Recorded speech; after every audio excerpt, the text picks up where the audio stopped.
I found my own obituary. I found my own obituary in my husband's drawer. The date of my death was scheduled for 3 days later. He had been slowly poisoning me for 3 years. Hello, my name is Temperance Holloway, and today I'm 75 years old. Before I begin my story, I'd like to ask you to like this video and subscribe to the channel. Tell me in the comments where you're watching from. I want to know who's listening to my story. I'm going to tell you about something that happened to me in 1971 when I was 48 years old. A story that seems like it's from a movie, but was my reality. You know when you think you completely know someone after spending more than 2 decades with that person? Well, sometimes we're wrong. I lived in Millfield, a historic town in Virginia. It was a simple life, but dignified. I had been married for 22 years to Walter, who owned the town's general store, and I was mother to Vincent, who was 17 years old at the time. Our house was 2 blocks from the main church. Every Sunday we went to service, then had family lunch together. Everyone in town saw us as an exemplary family. Mrs. Temperance and Mr. Walter, what a beautiful couple, they would say. Walter was respected in town, a businessman, always well-dressed in his brown suit and hat. He woke up early every day, went to the store, and returned home for dinner. I took care of the house, cooked, embroidered, and sometimes helped at the store counter when he needed to take care of something else. Vincent studied at the local high school, was a well-mannered boy who got good grades and dreamed of becoming a lawyer. Those were different times. We didn't have cell phones, internet, all these things everyone has today. My son can't believe it when I tell him our telephone was one of those heavy black ones that sat on a special table in the living room. And when it rang, the whole town knew someone was calling the Holloway house. But everything changed on that day, March 12th, 1971. It was a Friday. I remember it as if it were yesterday. The sky was cloudy, threatening rain. Walter had gone to handle some business in Crestwood, the neighboring town. He said he'd return only at the end of the day. I took advantage of the opportunity to do a thorough cleaning of the house, something he didn't like when he was home, because he said the noise bothered him. I was looking for some documents about the land we had purchased the previous year. We needed them to finalize the registration at the county clerk's office. I searched all the dresser drawers, the wardrobe, the document boxes. Nothing. Then I remembered that Walter had a desk in the bedroom with a drawer that was always locked.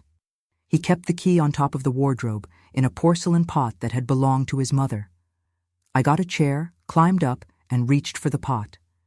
Inside was the small golden key. I hesitated for a moment. I had never opened that drawer before.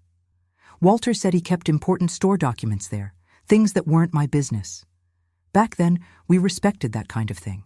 Husbands had their business secrets, and wives didn't interfere. But I needed those land papers.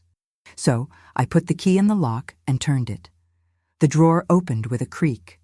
Inside were several organized folders, receipts, accounting books, and at the bottom, a large brown envelope with my name written in big letters, Temperance Holloway. My heart raced. Why would there be an envelope with my name in my husband's secret drawer? I opened the envelope with trembling hands. Inside were several documents. The first was a contract with Harrison Funeral Home. I read the heading and almost fainted. Funeral Services Contract. It was a complete contract, everything detailed and paid for. Cedar coffin with golden handles, wreath of flowers, candles, viewing room, funeral transport, everything. My legs weakened. I sat on the bed to continue reading. The second document was even worse, a partially filled out death certificate. My full name, date of birth, parents' names, marital status, all correct. Only the date and time of death were missing, but the cause of death was already filled out in the handwriting of Dr. Mitchell, a doctor friend of Walter's. Cardiac arrest following prolonged illness. What illness? I wasn't sick. Yes, I had been feeling tired in recent years, with occasional dizziness, but I thought it was just the weight of age and housework. Dr. Mitchell had been visiting me monthly, saying I had a weak heart and prescribing rest. The third document was a handwritten letter by Walter. It said, "Dear friends and family, Today we say goodbye to my beloved wife, Temperance. For years she bravely fought against her illness, but God wanted to take her to be with Him. I thank you for the prayers and support during this difficult time. I could barely breathe. I leafed through more papers, a receipt from the town cemetery for a perpetual grave, instructions on how to dress my body in my blue lace dress, the one I only wore on special occasions, even a list of people to be invited to the wake. And then, on the last paper, I found something written in pencil in the top corner. Expected date, March 15th, 1971. It was 3 days away. My own husband had planned my death. He had everything prepared, every detail, as one would organize a party or a trip. But it was my funeral he was planning with a set date. At that moment, my world collapsed. More than 2 decades of marriage, an entire life built together, our son. And Walter wanted to kill me. Why? What had I done to deserve this? With trembling hands, and my heart nearly jumping out of my chest, I put everything back in the envelope. I closed the drawer and returned the key to the porcelain pot. I needed to think.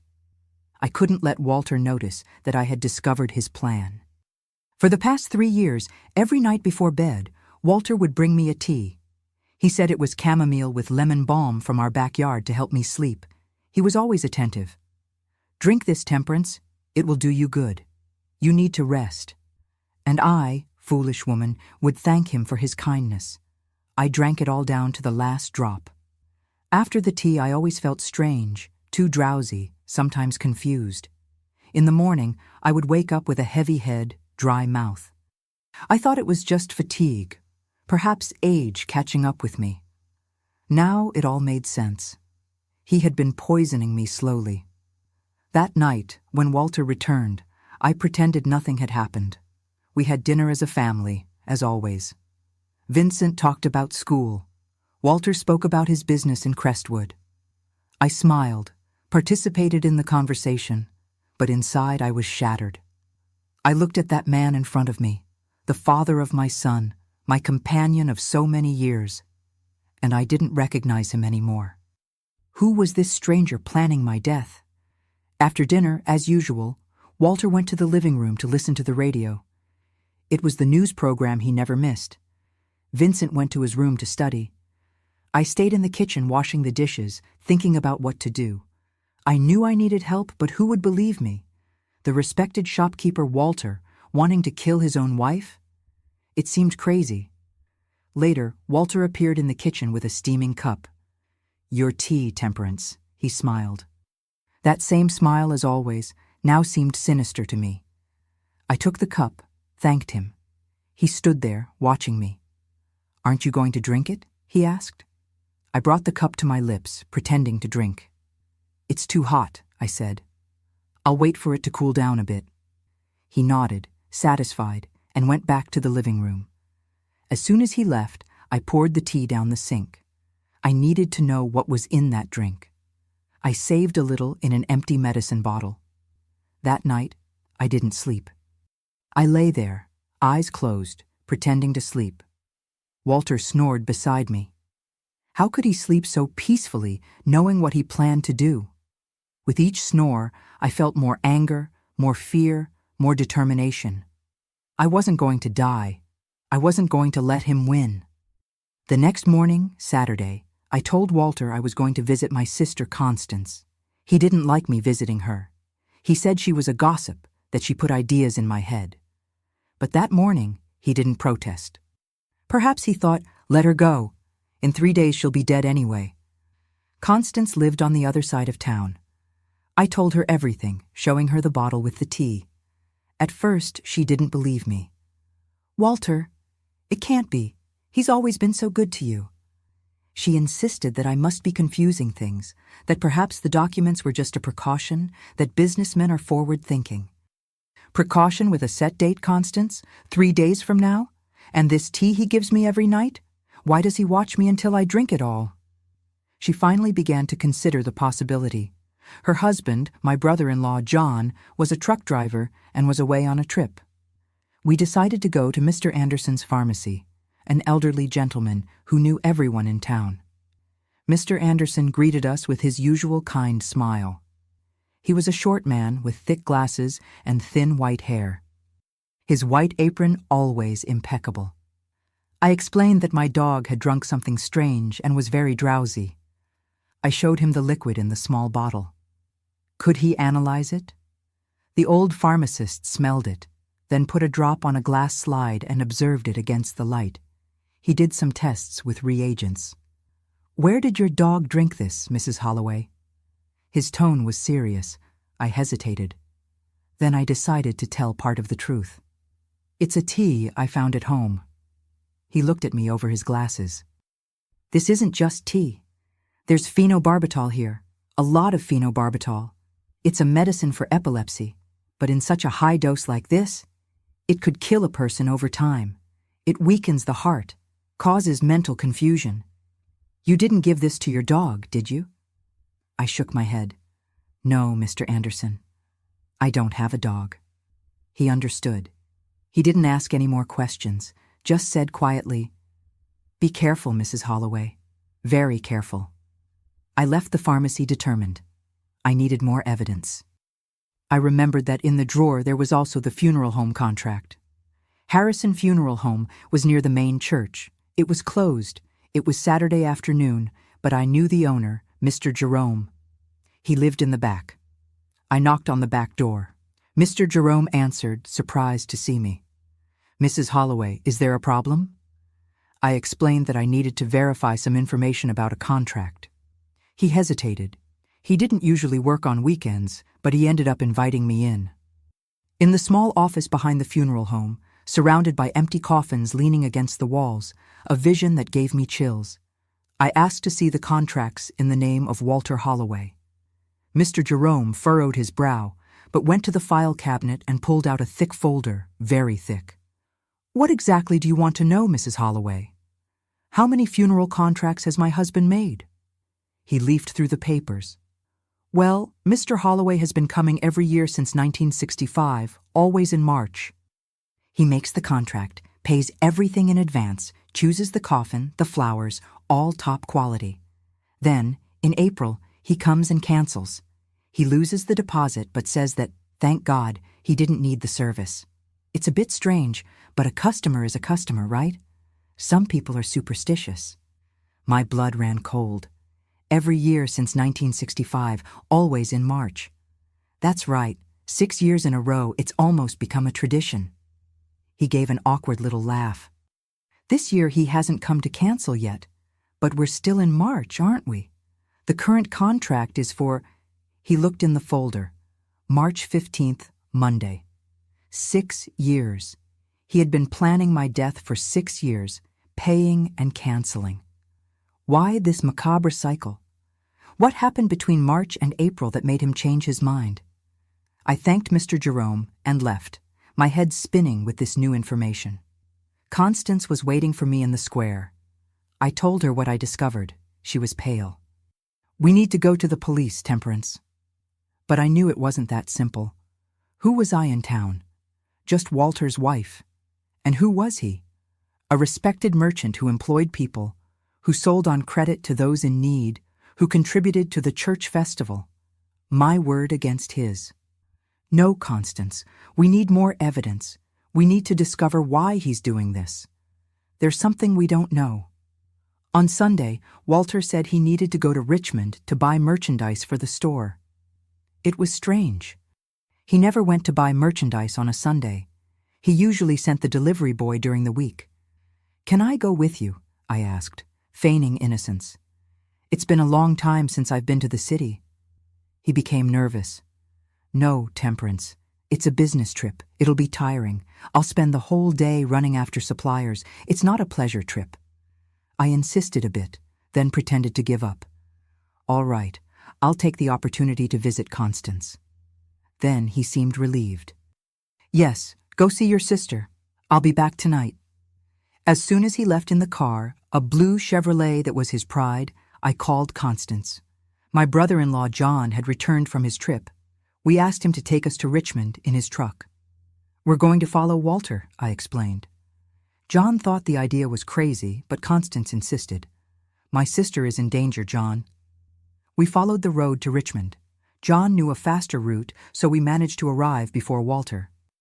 We waited at the entrance to the city. When the blue Chevrolet passed, we began to follow it, keeping our distance. Walter didn't go to the commercial center, as one would expect if he were really buying merchandise. He went to a residential neighborhood, Forest Hills. He stopped in front of a yellow house on Pine Street, number 427. We parked far away and observed. Walter got out of the car carrying gift packages and knocked on the door. A blonde woman, young, perhaps about 35 years old, opened the door. She was pregnant with a belly of at least 7 months. They hugged, kissed on the mouth. 3 little girls ran to hug Walter. "Daddy, Daddy's here!" John and Constance looked at me, shocked. I was petrified. Walter had another family, a pregnant woman, 3 daughters. How had I never known? How could I have been so blind? We observed for hours. Walter seemed completely at ease in that house. He played with the girls in the yard, helped the woman in the kitchen, behaved like a dedicated husband and father, exactly as he behaved with me and Vincent in Millfield. It was already getting dark when he finally left the house, hugged the woman for a long time, placed his hand on her belly, kissed each of the girls, got into the car, and departed. We waited a bit longer, then I decided I needed to talk to that woman. John and Constance tried to stop me. "It's dangerous, Temperance." She might tell him. But I was determined. I need to know who she is. I need to understand what's happening. I got out of the truck and walked to the yellow house, my heart beating so loudly I could hear it. I knocked on the door. The blonde woman answered, smiling. When she saw me, a stranger, the smile diminished a bit, but she remained polite. "Good afternoon. Can I help you?" "Do you know Walter Holloway?" I asked directly. She seemed confused for a moment, then smiled again. "My brother-in-law? Of course I know him. He just left. Are you a friend of his?" "Brother-in-law? What kind of story was this?"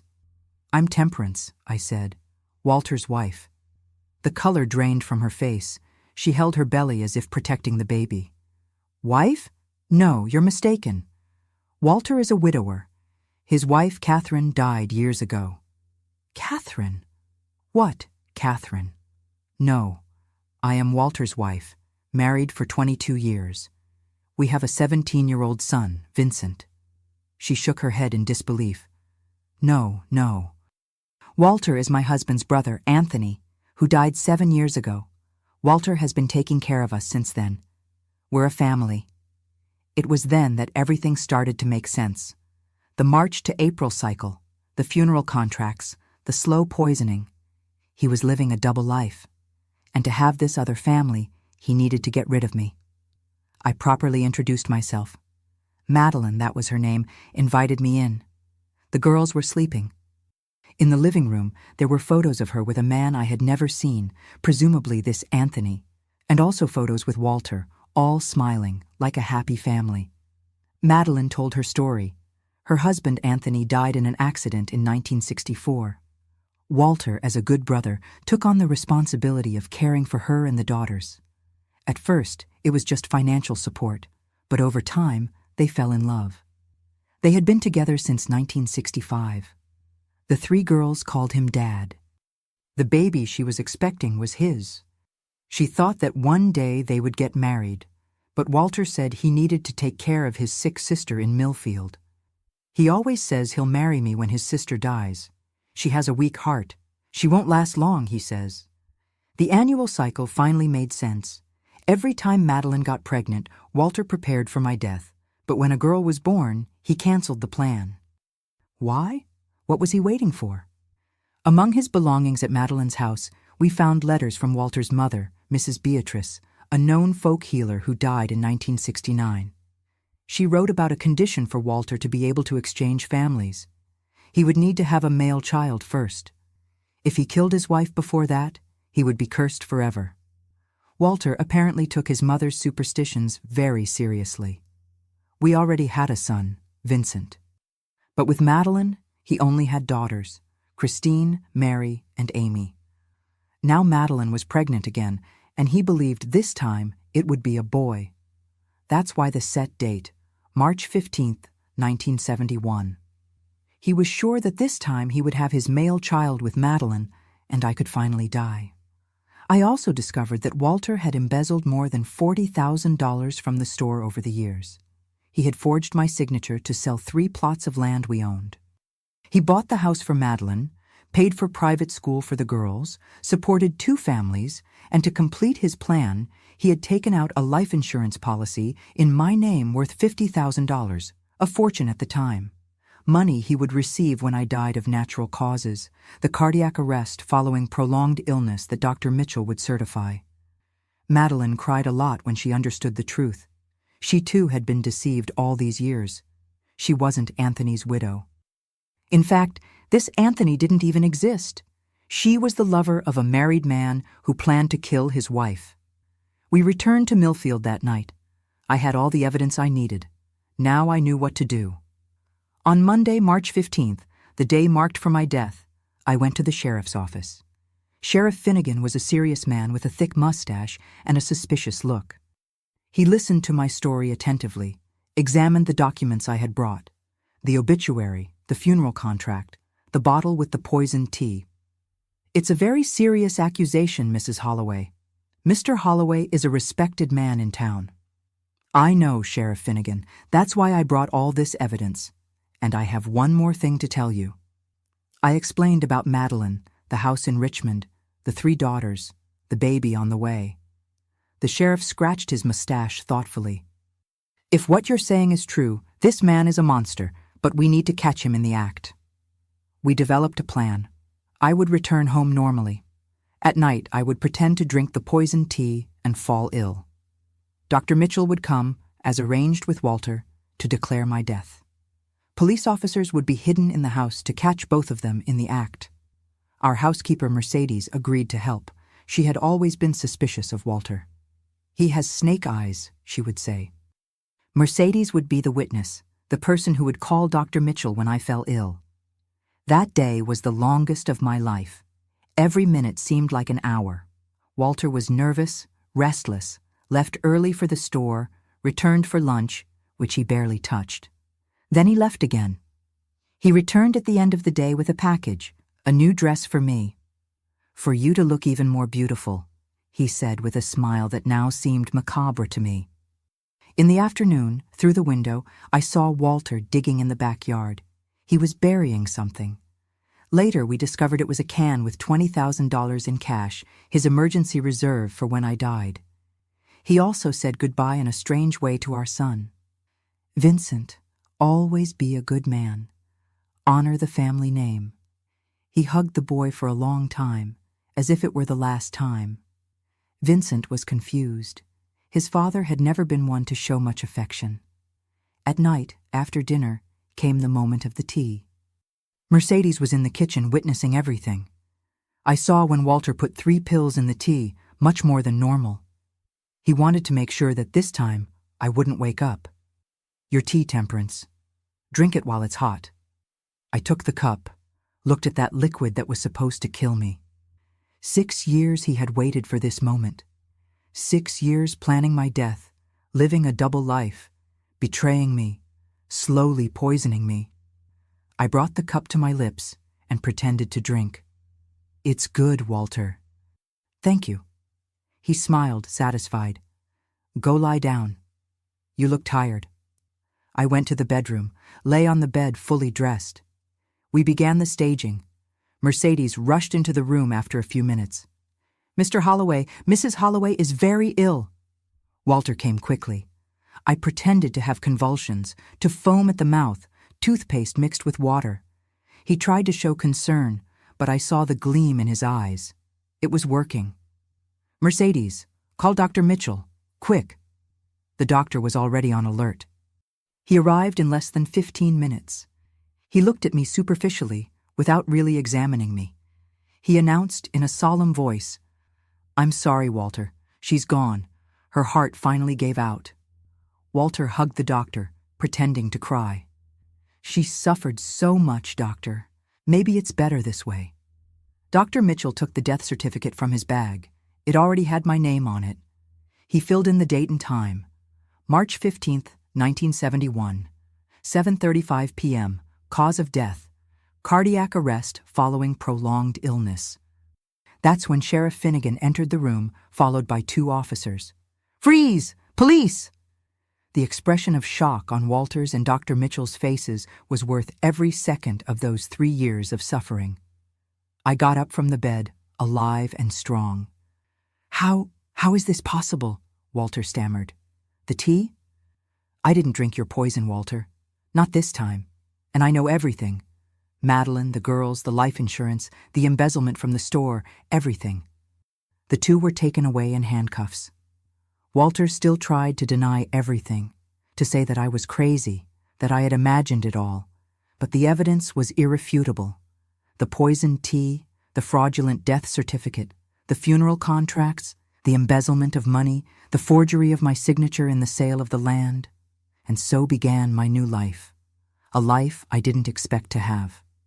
A life that was almost stolen from me by the man who swore to love and protect me. After that night, nothing would ever be the same again. Seeing Walter being taken away in handcuffs by the police, the look of desperation on his face when he realized that his 6-year plan had failed. That image never left my memory. The next day was a whirlwind. The news spread through the town like wildfire. Walter from the general store arrested for trying to kill his wife. No one talked about anything else. People looked at me with a mixture of pity and morbid curiosity. Some didn't believe it. They thought I had made it all up to get rid of my husband. Millfield was a small town in the 70s, and people liked to create their own versions of the facts. Vincent, my son, was the one who suffered the most with all of this.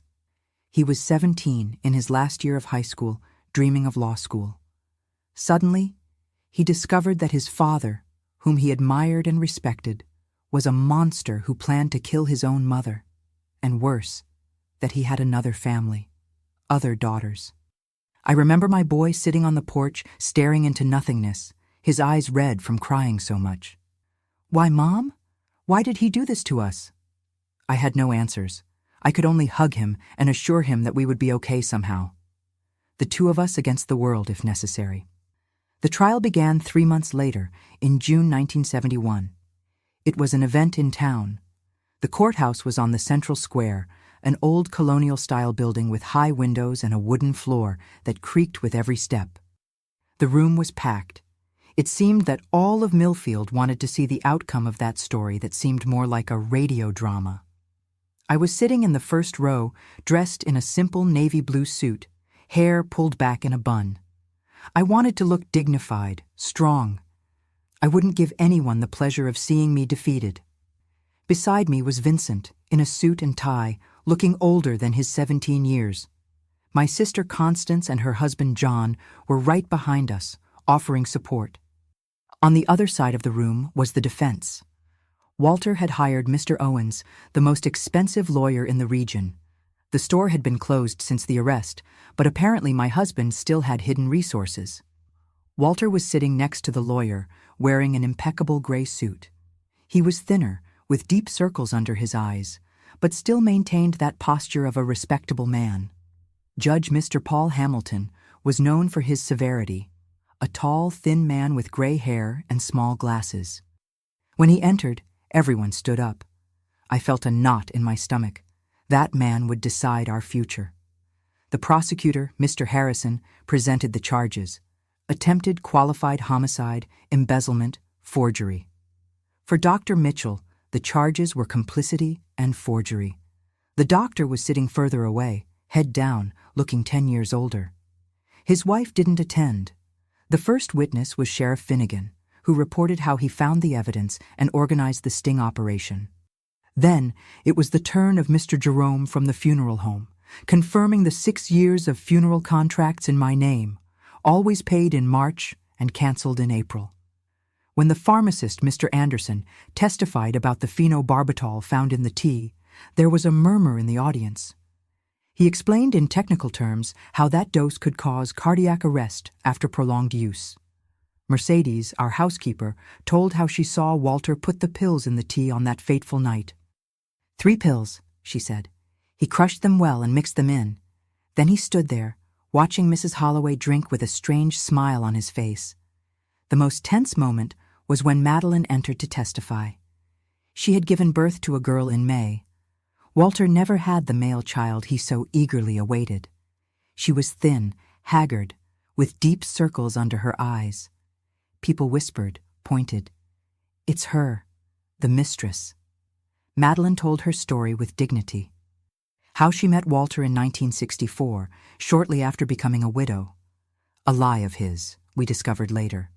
How he presented himself as a brother-in-law, then became a friend, confidant, and finally lover.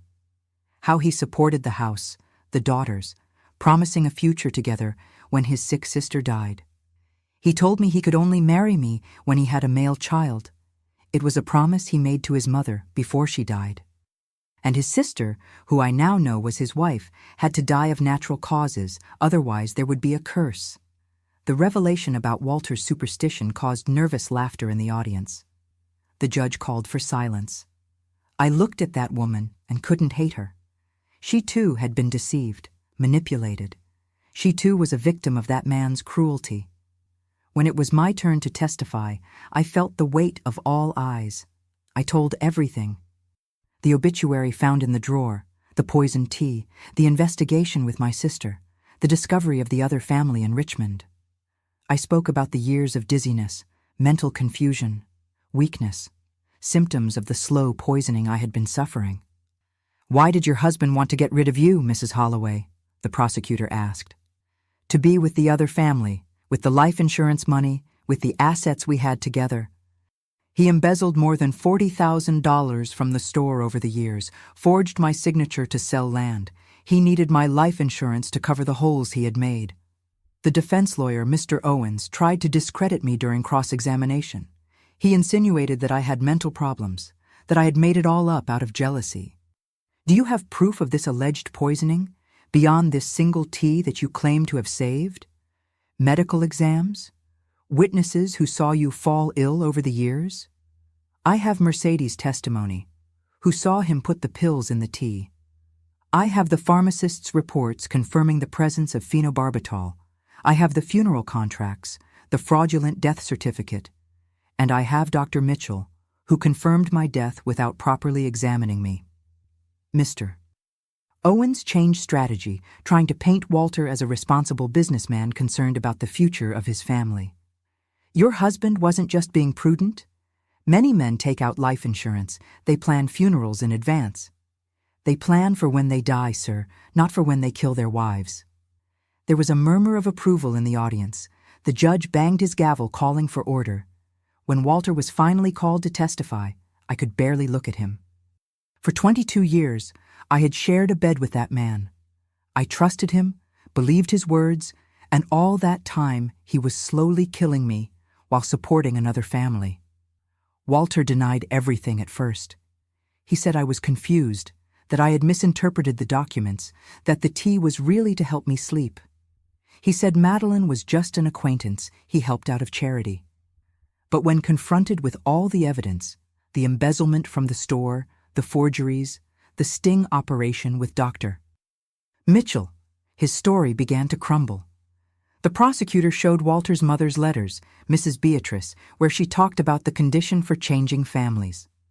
"Is it true that you believed you needed to have a male child with your mistress before you could kill your wife?" asked the prosecutor. Walter remained silent, looking at the floor. The judge insisted that he answer. "My mother, she had contact with the other side, knew things. Said I could only have a new life when I had a male child with the new woman, that if I killed Temperance before that, I would be cursed forever." The entire room was in shock. Until then, Walter had denied wanting to kill me. Now he was practically confessing, justifying his actions based on superstitions. The prosecutor continued relentlessly. "So, you admit you were planning to kill your wife?" Walter looked at me for the first time since the beginning of the trial. In his eyes was something I had never seen before. Fear, not of the trial, not of prison, but of me, of seeing me there alive, witnessing his downfall. I just wanted to be happy with Madeline and the girls." Temperance would never give me a divorce. In our social position, in our circle, it would be a scandal. So, the solution was to kill her. He didn't answer. He didn't need to. The truth was clear to everyone in that room. Dr. Mitchell was the last to testify. Unlike Walter, he confessed everything. How he was co-opted years before to monitor my illness. How he received money to certify that I had a weak heart. How he agreed to sign the death certificate without an adequate examination. I was in debt, he confessed, his voice breaking. I had gambling problems. Walter offered me a way out, said it would be better for everyone, that Mrs. Holloway was suffering with the disease.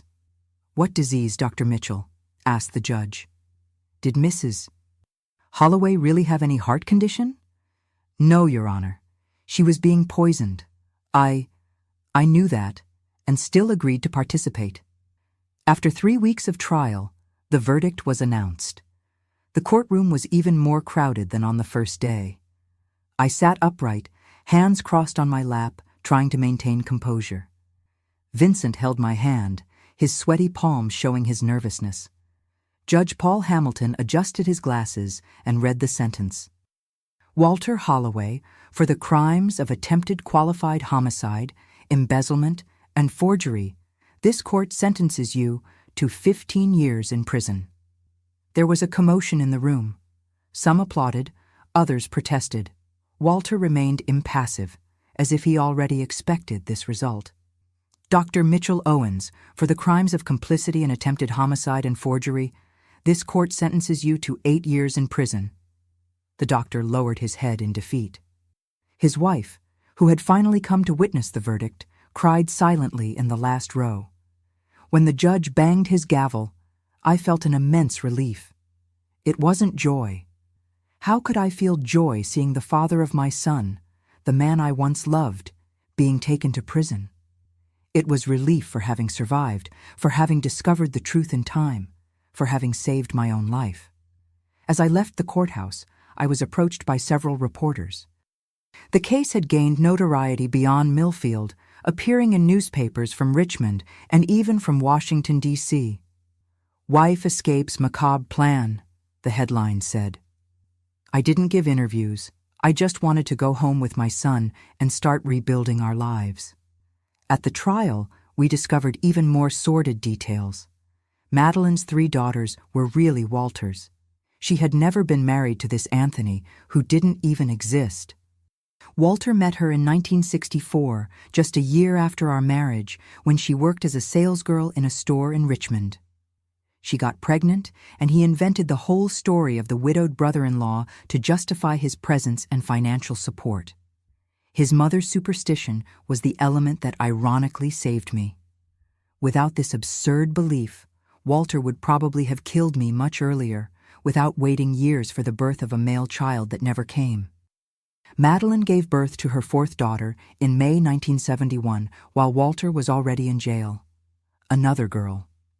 After the trial, I managed to recover part of the embezzled money and Madeline's house in Richmond, which had been bought with money from land illegally sold by Walter. I didn't want the house for myself. I allowed Madeline and the girls to continue living there, as long as she paid a symbolic rent. After all, the children weren't to blame for their father's actions. The $50,000 life insurance policy was canceled. The money buried in the backyard, $20,000, was seized as evidence and later returned to me by court order. It was that money that helped us survive in the first months after the scandal. The store was on the verge of bankruptcy. Walter had embezzled so much money over the years that suppliers no longer wanted to do business with us. The debts accumulated. I decided to sell what remained of the establishment for a fraction of the original value. It was painful to see the work of so many years reduced to almost nothing, but we needed to move forward. In the months that followed, I discovered the true meaning of loneliness. Many people I considered friends pulled away, didn't want to be associated with the scandal. Others looked at me with suspicion, as if I had some blame for what happened. She must have done something for her husband to want to get rid of her, they whispered. The gossip about Madeline and the girls was also merciless. Mistress, homewrecker, tramp, were some of the milder terms used, as if she had deliberately seduced a married man, as if she knew from the beginning that he was married, as if she too wasn't a victim of Walter's deceptions. But amid so much judgment and speculation, I also found unexpected support. Mercedes, our housekeeper, remained loyal. "You're a woman of steel, Mrs. Holloway. I'll stay by your side for as long as you need." Mr. Anderson, the pharmacist, always greeted me with a kind smile when I went to the pharmacy. "How are you feeling today, Mrs. Holloway? Health improving?" And there was Vincent, my son, my strength, my reason to continue. He finished high school that same year as one of the top students in his class, despite everything that happened. He was accepted to law school in Richmond with a partial scholarship for academic merit. Pride isn't a sufficient word to describe what I felt. "I'm going to become a prosecutor, Mom," he told me the night before leaving for the capital. "I'm going to ensure that people like my father don't go unpunished. I'm going to protect other women like you." And so began the next chapter of my life. A life I didn't expect to have. A life that was almost stolen from me, but that I recovered with courage, determination, and a bit of luck. The story of the obituary in the drawer, dated for 3 days later, spread. It became almost an urban legend in Millfield. Some people even came to visit me, curious to hear the details firsthand from the woman who escaped planned death. I kept that obituary, you know? I didn't throw it away, didn't burn it. I kept it as a reminder of the day I regained control of my own life, as proof that I survived. Years later, when I had overcome the trauma, I framed the document and hung it on the living room wall. My resurrection diploma, I joked with visitors. And Walter, he served only 3 years of his 15-year sentence. In 1974, he died in prison, victim of a massive heart attack at age 52. They said that in the last weeks he had been disturbed, talking to himself, screaming my name during the night, asking for forgiveness. Perhaps his mother's curse came true. After all, he was buried as a pauper because no one claimed the body. The year 1972 arrived with a different sun.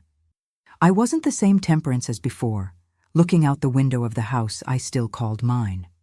I was only 49 years old, but I felt like I had lived several lives in one. The mirror showed some new wrinkles, strands of white hair that weren't there before. Each mark told a story, a chapter of that ordeal I faced. After we sold the store, I needed to find a means of survival. The money wouldn't last forever, especially with Vincent in college. My son was in Richmond, sharing a boarding house room with another student, working as an assistant in the college library to supplement his scholarship. I sent what I could, often going without proper meals myself to ensure he had what he needed. One afternoon, rummaging through old boxes in the basement, I found my old Singer sewing machine, a gift from my mother when I got married. For years I had made clothes for myself and Vincent, small repairs for neighbors, but I had never thought of it as a profession. I sat in front of that black machine with golden details. I ran my fingers over its cold surface. I felt as if it were calling to me. Why not? I thought. Millfield was a town where few women worked outside the home, especially widows. That's how people saw me, although technically I wasn't a widow. But I needed money and had skill with needle and thread. I started sewing for acquaintances, a hem here, a simple dress there. Mercedes, who continued to come help me sometimes during the week, more for company than for the money I could barely pay, was my first advertiser. "Mrs. Holloway works miracles with that machine," she would say to anyone who would listen. At first, few people came. Some, out of curiosity, wanted to see the scandal woman up close, others out of pity. Few, really, for the sewing. The first true customer was Mrs. Josephine, an elderly lady who needed a dress for her granddaughter's wedding. "They say you charge less than the seamstress downtown," she explained, without looking me in the eyes. I made the dress with such care that Mrs. Josephine was amazed. "I've never had such a beautiful garment," she exclaimed when she saw herself in the mirror. After that, she brought her daughter, who brought the neighbor, who brought her friend. Gradually, my fame as a seamstress grew. I transformed the old dining room into an atelier, I bought fabrics, notions, a second more modern machine. My clientele grew week by week. It wasn't just repairs now. It was party dresses, suits for First Communion, bridal trousseaux. I discovered I had a special talent for catching the taste of the client, understanding what she wanted even when she couldn't explain. Still, life wasn't easy. The prejudice continued.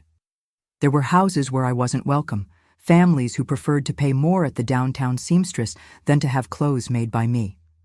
Once, Mrs. Carmela, the bank manager's wife, canceled a ball gown she had ordered. My husband doesn't approve of me doing business with, well, you know. I knew. I was the woman who drove her husband to madness, the one who must have done something to deserve it. The rumors were cruel. They said I had lovers, that I had invented everything about Walter to keep the store money, that Madeline and I were accomplices to deceive him. People with whom I had lived for decades now crossed the street to avoid having to greet me. Vincent also suffered in Richmond. Even far from Millfield, the case was known. Once he came home with a black eye. "It's nothing, Mom," he said, minimizing it, but I found out later that a college colleague had provoked him. "Your father tried to kill your mother? I don't blame him if she's as annoying as you." That hurt me more than any poison. To see my son, so dedicated, so correct, suffering for mistakes he didn't commit. But Vincent was strong. He continued studying, standing out, making true friendships that didn't judge him for his family past. In 1973, I received an unexpected visit. Madeline was at my door, thin, haggard, with the youngest daughter in her arms. The other 3 girls waited at the gate, clinging to each other, looking fearfully at that strange house. "Mrs. Holloway," she said, her voice barely coming out, "forgive me for coming like this, but I have no one else to turn to." After Walter was imprisoned, her life collapsed. She lost the house that I had allowed her to continue occupying, not because of me, but because she couldn't pay even the symbolic rent. The money that Walter sent monthly stopped coming. She had to take the girls out of private school, sell furniture, jewelry. She ended up in a tenement in Richmond, working as a washerwoman to support the 4 daughters. "I'm not asking anything for myself," she assured, "but the girls, they're not to blame." I looked at those children. Christine, the oldest, at 10 years. Mary and Amy, twins at 8. And the youngest, Elizabeth, just 2 years old. The one Walter believed would be the boy that would permit my death.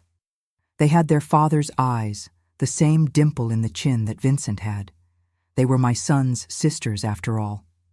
"Come in," I finally said. "Let's talk." I gave Madeline what I could. Some money, clothes for the girls, a bit of food. It wasn't much, but it was what my situation allowed. I promised to help whenever possible, not for her, not for Walter, but for those innocent children. When I told Vincent about the visit, he was silent for a long time. "You did right, Mom," he finally said. "The girls are my sisters, no matter how they came into the world." At Christmas that year, I invited Madeline and the girls to spend it with us. It was strange at first, uncomfortable, tense, but children have a way of breaking the ice. Soon, Christine was helping to decorate the tree. The twins were running around the house playing hide-and-seek, and little Elizabeth slept peacefully in Vincent's old cradle that we kept in the attic. "I never thought we would be here like this," Madeline confessed, as we washed the dishes after dinner. "You have a big heart, Mrs. Holloway." "No, I don't. I just know that hatred sickens the soul, and I've suffered too much to carry that weight." In truth, helping Madeline and the girls was therapeutic for me. In some way, it gave meaning to all that suffering. It transformed a horrible story into something with a greater purpose. The year 1974 began with news that shook Millfield. Walter died in prison, victim of a heart attack. He was only 52 years old. I was officially informed as I was still legally his wife. They asked if I wanted to claim the body. I refused. Vincent wanted to go to the funeral, but almost no one appeared. The man who was once respected and admired in town died alone, abandoned, and was buried as a pauper. There wasn't money for a decent tomb. What remained of the fortune he illegally accumulated had been confiscated or spent on lawyers. "How do you feel?" asked Mercedes when she heard the news. I didn't know how to respond. I didn't feel joy. How could I rejoice at the death of someone I once loved, the father of my son? I also didn't feel sadness or regret, perhaps emptiness, a period at the end of a story that had already lasted too long. "I feel that I can finally move on," I answered, and I did move on. My small atelier prospered. I hired 2 assistants, young women who had a talent for sewing and needed work. We bought better fabrics, imported ones. I started making wedding dresses that became my specialty. There were brides who came from other towns just to have a temperance dress as my creations became known. The prejudice still existed but diminished little by little. Time has that power to heal, to smooth rough edges. When people saw my work, my dedication, how I rebuilt my life from scratch without asking for favors, admiration replaced judgment. In 1976, Vincent graduated from law school with distinction. The pride I felt that day, seeing my son in his gown receiving his diploma, can't be put into words. He was 22 years old, with the same handsome face as his father, but a character forged in the difficulties we faced. "It's for you, Mom," he said as he handed me the diploma. "Without you, without your strength, I would never have reached this point." Vincent was hired by a law firm in Richmond. He wanted me to move there, but I couldn't leave Millfield. Despite everything, it was my home. I knew every stone of the cobblestone streets, every tree in the square, the sound of the church bells marking the hours. And my atelier was there, built with so much sacrifice. The following years were of intense work and growth. I expanded the atelier, bought the neighboring house to expand the business. I had 6 seamstresses working with me now. We were known throughout the region. We made clothes for the best families, for graduations, weddings, important parties. I followed from afar the growth of Madeline's daughters. She never married again. She said she had had her quota of men for a lifetime.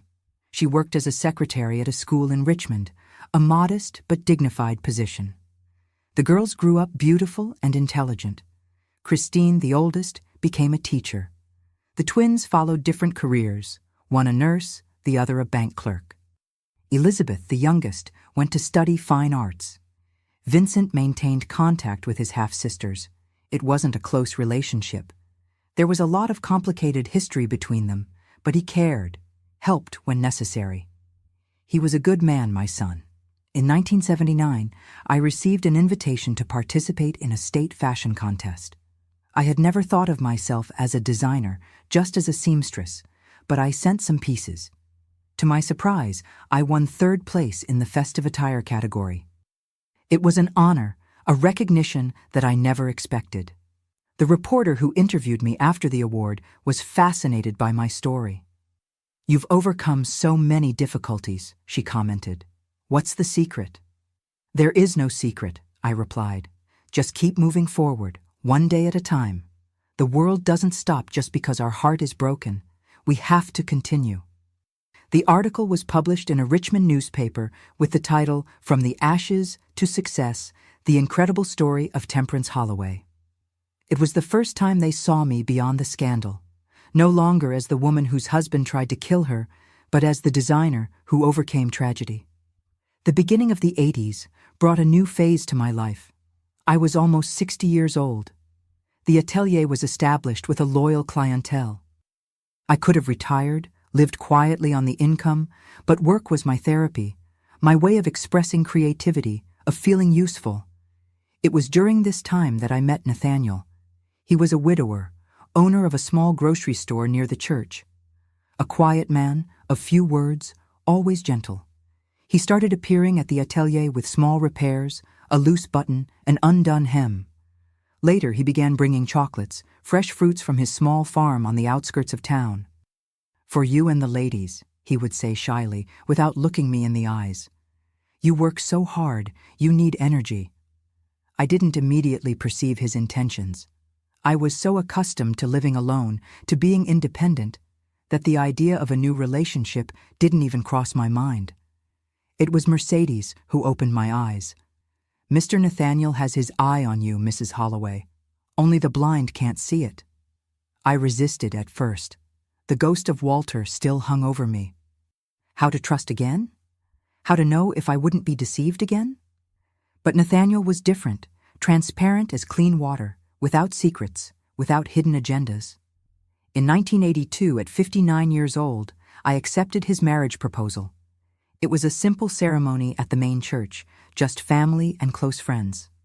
Vincent was my best man. He was already a district attorney then, a respected man, married to Teresa, a sweet woman who treated me like a mother. "Are you sure, Mom?" Vincent asked on the eve of the wedding. "You don't have to do this if you don't want to. We're fine like this." "I'm sure, son. I deserve this chance to be happy."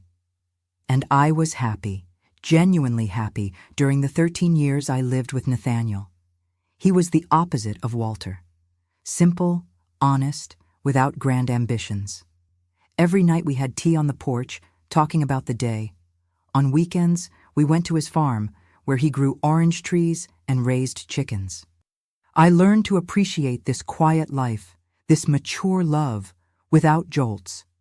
Nathaniel never tried to compete with the memories of the past, good or bad.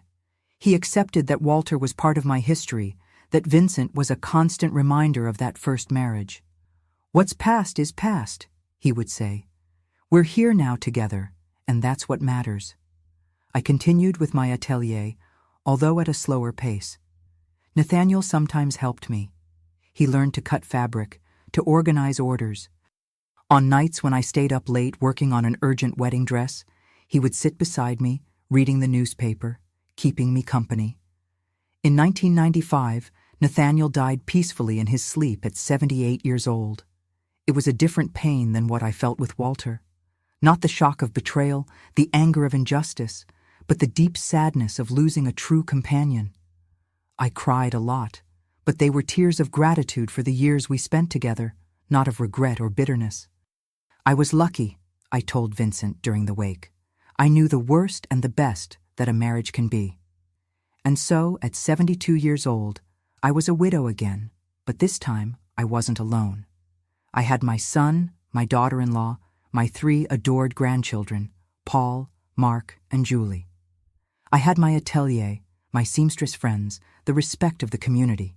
I had, above all, the certainty that I survived the unthinkable and built a dignified life on the other side. Sometimes, when I look at that framed obituary on the living room wall, I remember the young Temperance, the naive woman who blindly believed in her husband, who drank the poisoned tea every night without questioning.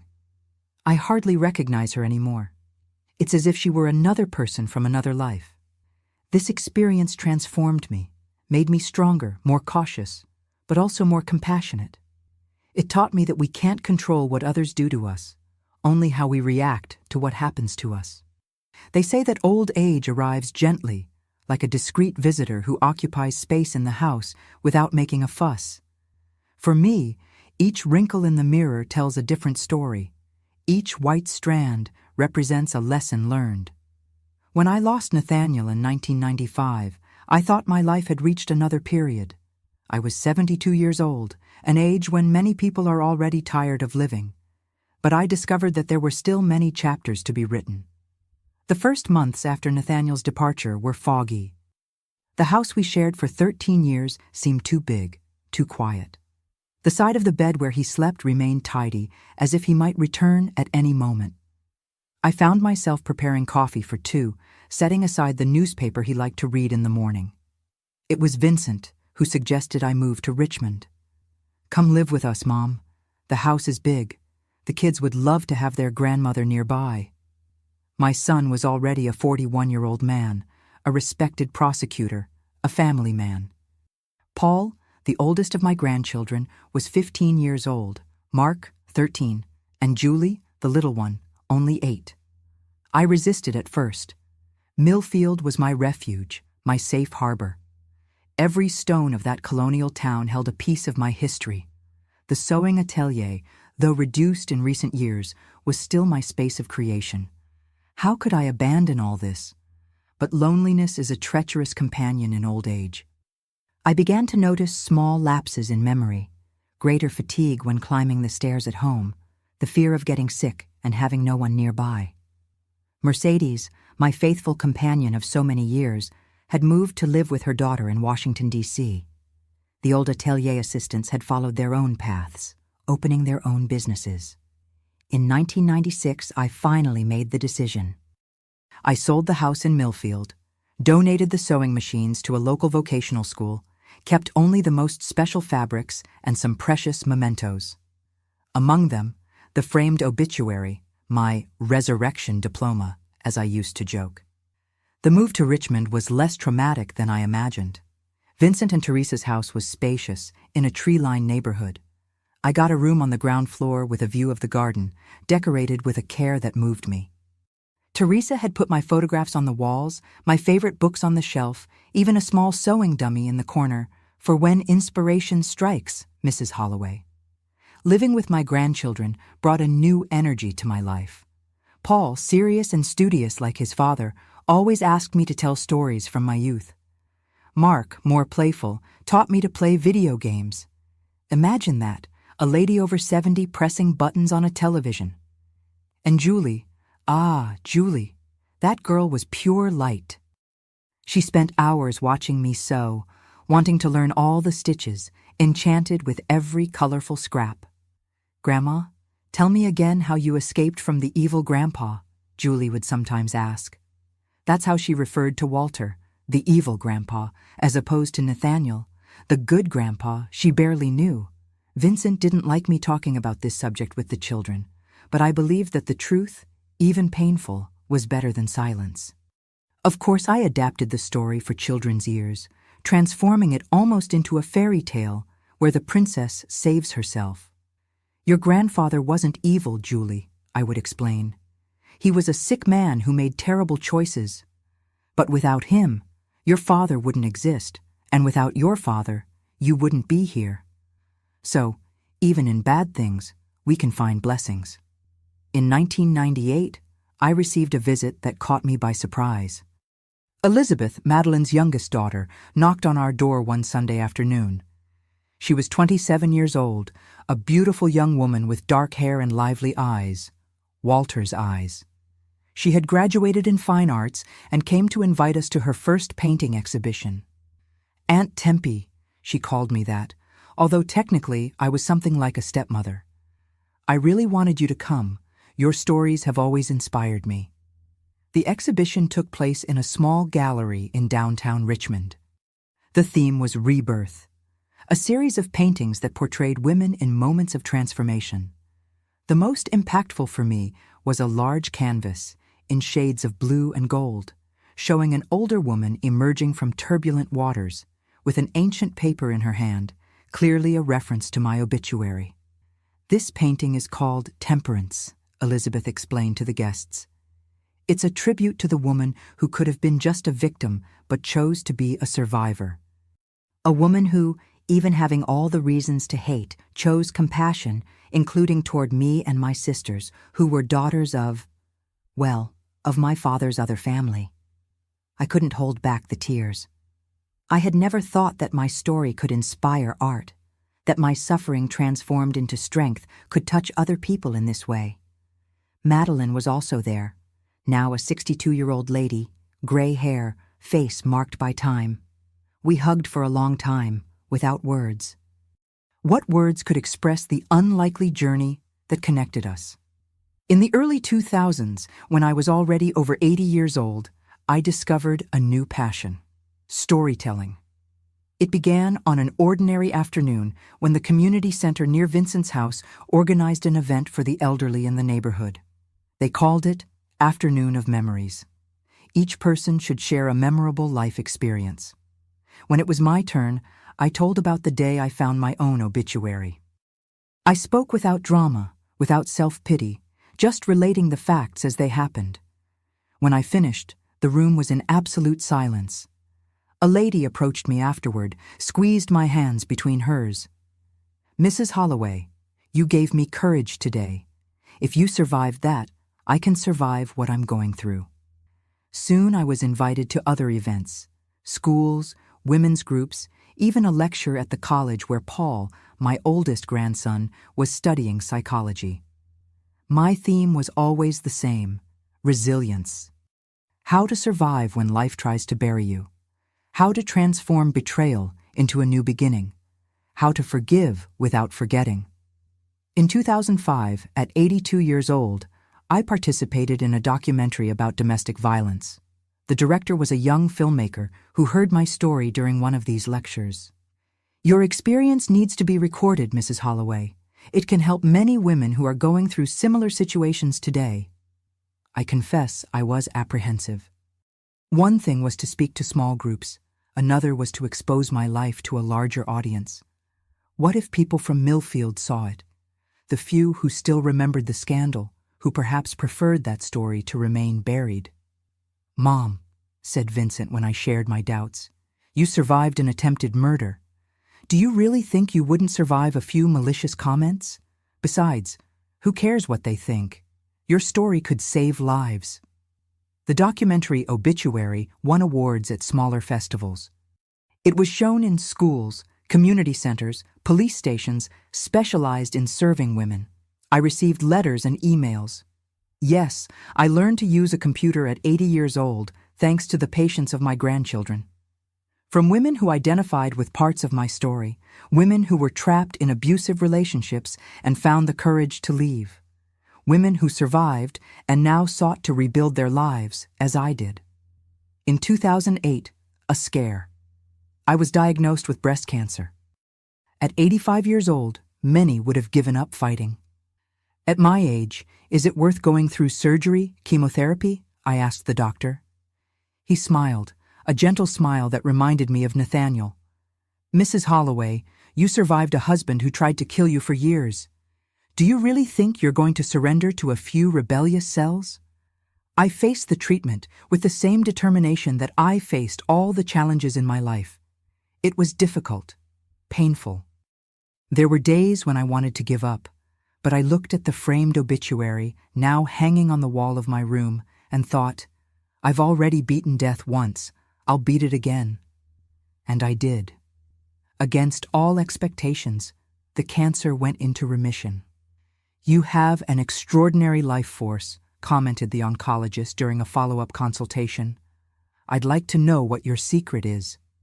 "There is no secret, doctor, just the decision to continue living one day at a time."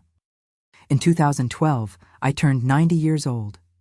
My grandchildren organized a surprise party that brought together people from all phases of my life. Former clients of the Millfield Atelier, neighbors, Madeline's daughters. She herself had passed away in 2009. Young people who knew me through the lectures and the documentary. A lifetime condensed in that hall, decorated with yellow flowers, my favorites.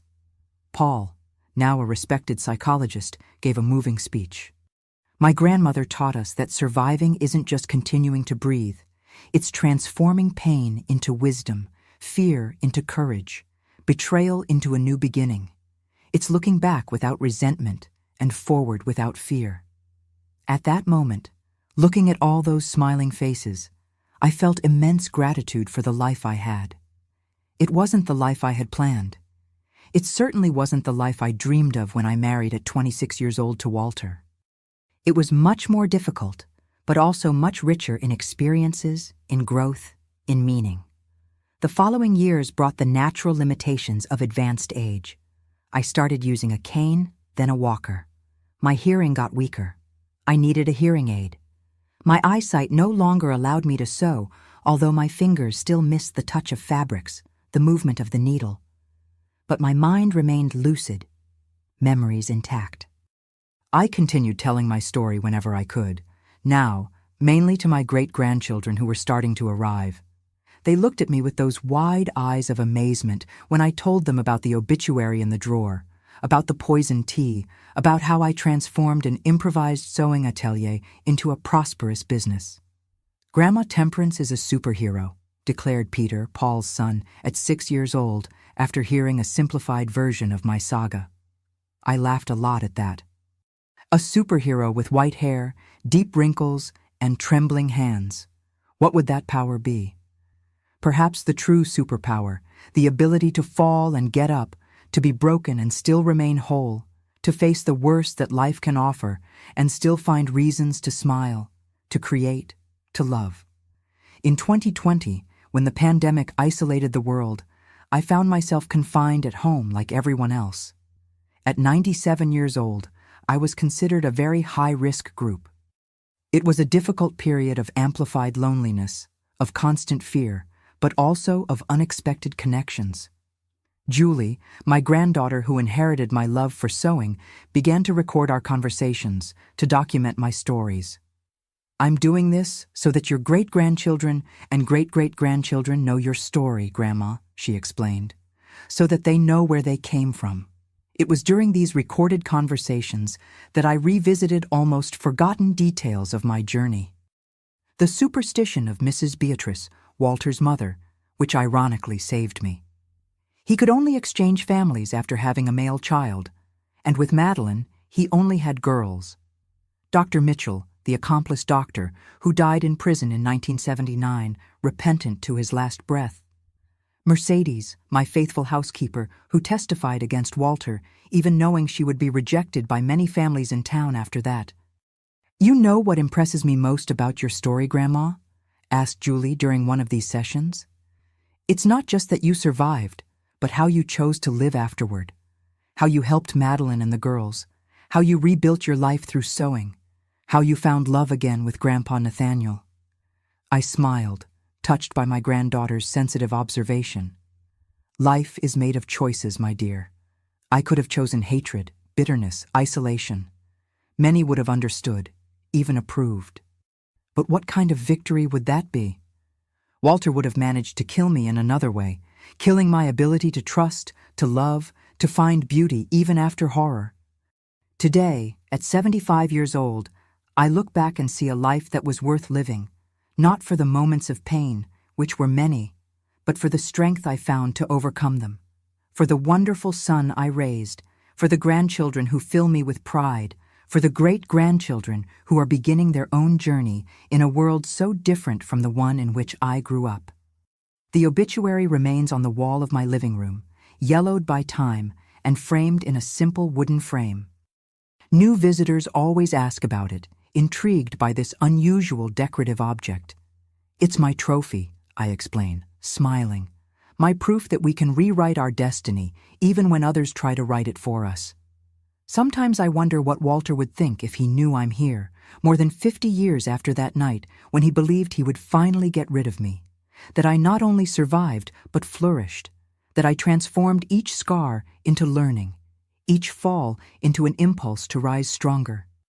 I think he wouldn't understand. Men like Walter rarely understand the strength that exists in kindness, in persistence, in the ability to forgive without forgetting. It's a silent strength, not flashy like violence or intimidation. A strength that sustains, that builds, that transforms. The true strength that moves the world. If you're watching this video now, I want to thank you for your company up to this point. If you can, please leave your like and subscribe to the channel. I'm curious to know where you're watching from. So, leave your city in the comments. Now let's continue our conversation, because I still have many things to share with you. When we reach 75 years, as I am now in 2025, life becomes a treasure chest of memories. Each drawer we open contains stories, some sweet, others bitter. The interesting thing is to notice how these moments intertwine, forming the unique tapestry that is our existence. As a seamstress for so many years, I've always liked this metaphor. Life as a fabric that we weave with the threads we are given, some bright, others opaque, but all necessary for the final design. What have I learned from my journey? What lessons do I carry in my heart after all I've lived through? These are questions that my grandchildren and great-grandchildren always ask me. Paul, my psychologist grandson, says that my story should be studied as a case of extraordinary resilience. But I don't see myself as someone extraordinary. I see myself only as a woman who, faced with the choice between giving up or moving forward, chose the more difficult path, that of continuing to live, not just existing. One of the greatest lessons I learned was about forgiveness. Not that sugary forgiveness from self-help books that advise forgetting the harm done to us. No. True forgiveness is much more complex and painful. It is recognizing the evil in its full extent, feeling the pain completely, and still choosing not to let that pain define who you are or become the center of your existence. Did I forgive Walter? It's a difficult question. I can't say I forgot what he did, that I erased from memory the years of slow poisoning, the betrayal with Madeline, the plan to kill me on that March 15th, 1971. These memories are engraved in me like scars. But I learned not to allow hatred to occupy space in my heart, not for him, but for myself. I remember a conversation I had with Vincent in 2010, when he was already 56 years old, gray hair at his temples, lines of expression that reminded me so much of his father. We were sitting in the garden of his house, watching the grandchildren play. "Mom," he asked, "do you still think about him? About your father?" I reflected for a moment before answering. "I think about him, son, not with anger or bitterness like before. I think about him with a kind of sad understanding. Walter was a man torn in half. One side capable of loving, of being a good father, good husband, the other side consumed by greed, by selfishness, by his mother's superstitions. In the end, the dark side won." Vincent nodded thoughtfully. "I know that his relationship with his father's memory was always complicated. How to love someone who tried to kill your mother. How to honor a man who lived a life of lies. Over the years, I saw my son struggle with these contradictory feelings. His career choice as a prosecutor wasn't by chance. It was his way of establishing order in a world that, for him, had revealed itself early on as chaotic and unjust. Another lesson I learned was about trust. After what I experienced with Walter, it would have been natural to build walls around myself, to never trust anyone again, especially men. Many women who have gone through similar traumas follow this path, and I don't judge them. Each person deals with pain in the way they can. But for me, closing myself off to new connections would be like letting Walter win, even after his death. It would be allowing the poison he literally put in my teacup to also poison my soul, my ability to love and be loved. That's why, when Nathaniel entered my life with his simple gestures and quiet kindness, I decided to give my heart a chance. It wasn't easy. In the first few months, I analyzed his every word, looked for hidden intentions in every gesture. If he said he needed to travel, I imagined another hidden family. If he brought me tea, I looked at the cup with suspicion. Nathaniel noticed, of course. He was a sensitive man, despite his rustic appearance as a small-town merchant.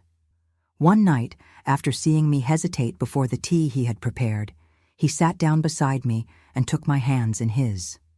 "Tempe," he said with that deep, calm voice, "I understand your fear. I know your story. The whole town knows. I can't promise I'll never hurt you. We're human, and humans make mistakes, but I can promise that I will never, ever betray you on purpose or do anything to harm you. If you can't believe that now, that's okay. I'll prove it with actions, not words, and I'll wait as long as necessary." That conversation was a turning point. Not that it eliminated all my fears, but it gave me permission to feel these fears without guilt, to advance at my own pace. Nathaniel kept his promise. For 13 years, he was the most loyal, loving, and present companion anyone could wish for. His patience taught me that trusting again isn't an act of naivety, but of courage, and that this courage is rewarded when placed in the right person. A third lesson, perhaps the most important, was about self-sufficiency.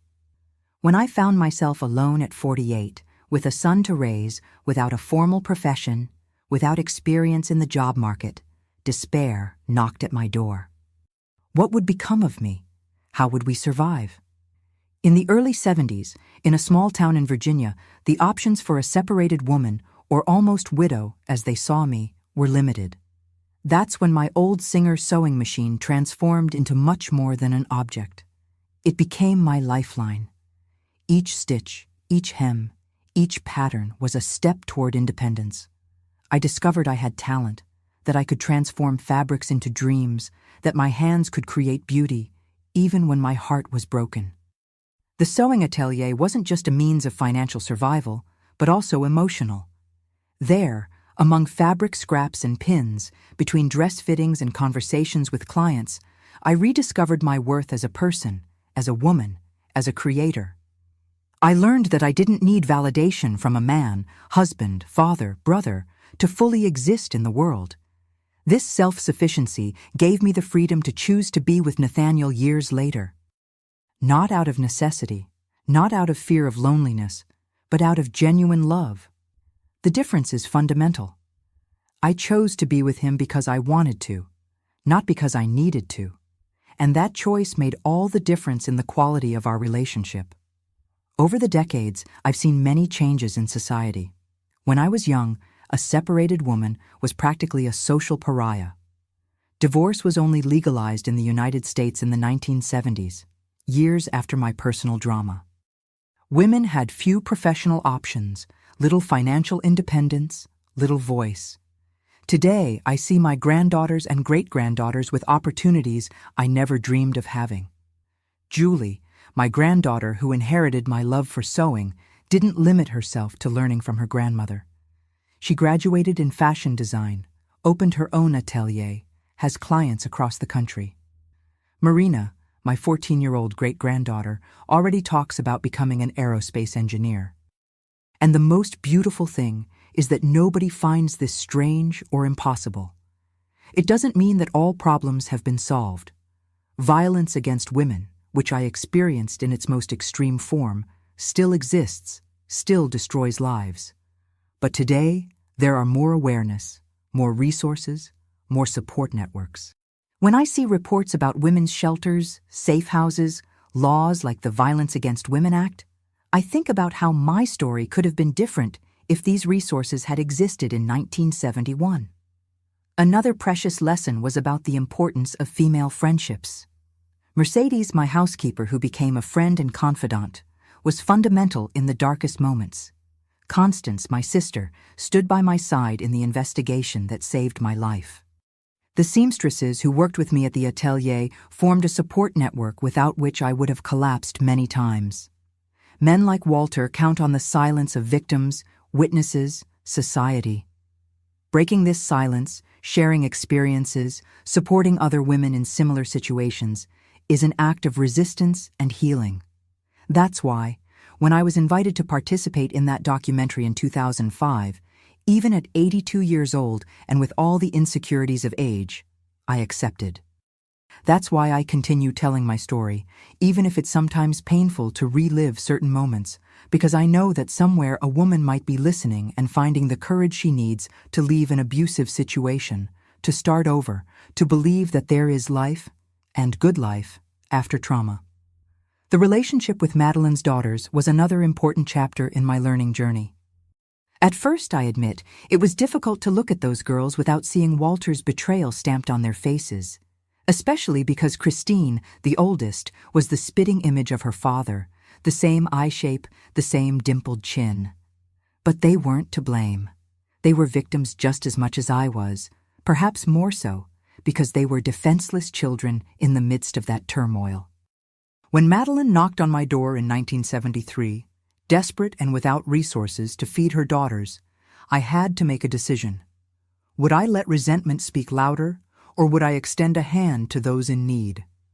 I chose compassion, not out of innate virtue, but because I had already suffered too much from the cycle of hurt and vengeance. I helped as I could financially, yes, but also emotionally, recognizing the humanity of that other woman who, like me, had been deceived by Walter. Over the years, we built an unlikely but genuine relationship. We weren't exactly family, but we were more than acquaintances. We shared a bond forged in common suffering. When Madeline died in 2009, I went to her funeral. Her daughters, now mature women with their own families, embraced me with tears in their eyes. "Thank you for not hating us," said Christine. "It would have been so easy, so understandable if you had hated us." I had no immediate response. How to explain that hatred is a luxury we can't afford when we really want to live. That holding grudges is like drinking poison expecting the other person to die. That learning to separate people from their actions is one of the most difficult and most liberating skills we can develop. Perhaps the deepest lesson I learned was about finding purpose in pain.